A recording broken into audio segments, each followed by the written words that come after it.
За Монгол улсын ерөнхийлөгч Ухнагийн хүрэлц өгөхөд талархаж байна. Баярлалаа. Баццэг сайдад баярлалаа. Би өмнөх сайдуудын томилгоон дээр бас нэг үг хэлэхдээ элчин сайдуудаа нууцлаач гэж хэлж ирсэн. Энэ нь бид нууцаар хэлэлцэх асуудал огт биш.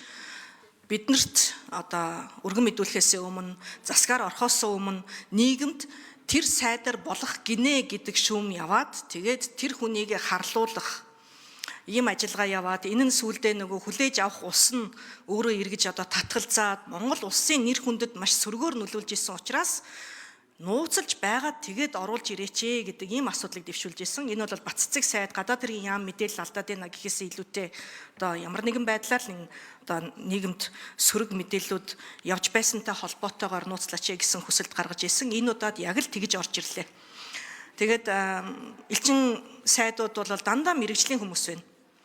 Гадаад хэргийн сайдаар ажиллаж байсан хүмүүс байна. Гадаад хэргийн дид сайдаар ажиллаж байсан хүмүүс байна. Газрын дарганараар ажиллаж байсан хүмүүс байна.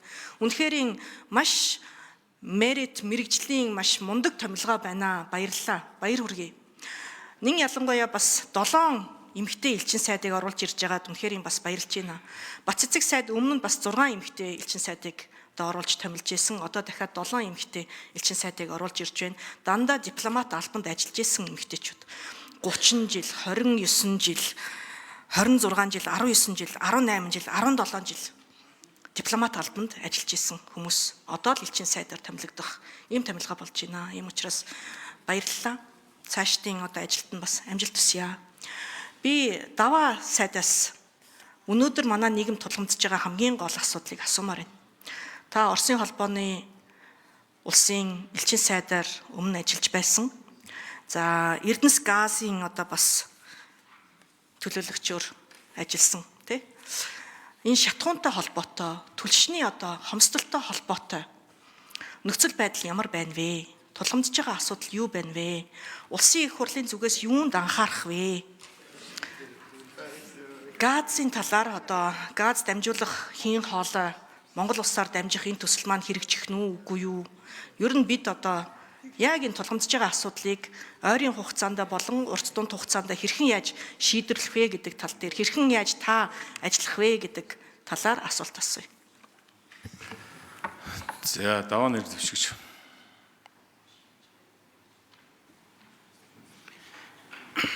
За ариун зай гишүүний асуултанд хариулъя. Надаас 2 асуулт асуулаа гэж бодож байна. Тэгээд 2 дугаар хасна ихэл явж байна. Би Орос улбаны улсад элчин сайдаар ажиллаж байгаад 21 оны сүүлээр татагдж ирсэн. За ингээд ерөнхийлөгч хүрэлцэх бол энэ маш чухал төсөл байгаа. Энэ газын хоолойн төслийг таныг урагшлуулад ажил хэрэг болгоход онцгой анхаарч ажиллаач гэж ийм өөрөг даалгавар өгч чадсарсан ингээд өөрөг өгч ирсэн. Тэгээ би энэ 3 жил гарангийн хугацаанд Эрдэнэс газ гэдэг газын хоолойн төслийн удирдагч гэдэг ийм албан тушаал дээр хүртэл ажиллаж байна. За энэ хугацаанд бол энэ газын хоолойн төслийн төлөвлөлтийг бүгдийг хийж дууссан. Тэгээд үндсэндээ өнөөдөр товчхондоо хэлэх юм бол барилга бүтээн байгуулалтын ажил эхлэхэд бэлэн болсон гэсэн үг. Зураг төсвийг хийгээд экспертизээр батлуулаад за газын хоолой явж өнгөрөх газрыг төрийн тусгай хэрэгцээнд авсан байгаа. За энэ хоолой маань хэрэгжих болсон бодиттой шийдвэр нь сая би түрүү хэлсэн үгэндээ хэлсэн 9 сарын 2-нд тодорхой шийдвэрүүд гарсан. За 9 сарын 2-нд Оросын холбооны улсын Газпром компани бүгд найрамдах хятад улсын CNPC групп 2 хууль эрх зүйн хариуцлага хүлээх меморандум гэдэг тийм бичиг баримтанд гар үсгэж зурсан.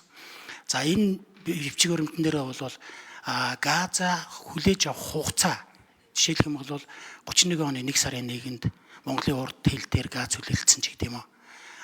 30 жилээр гэрээ хийн, жилийн дотор худалдах авах гэрээгээ үзэгдэлнэ гэх мэтлэнгээр маш чухал заалтуудыг хугацаатай хэмжээтэй ингээд заасан ийм чухал бичиг баримт байсан. Ийм учраас энэ төсөл маань ойрын үед улам идэвхжиж барилга бүтээн байгуулалтын ажил эхлэх ийм боломжууд нь бүрдэж байгаа.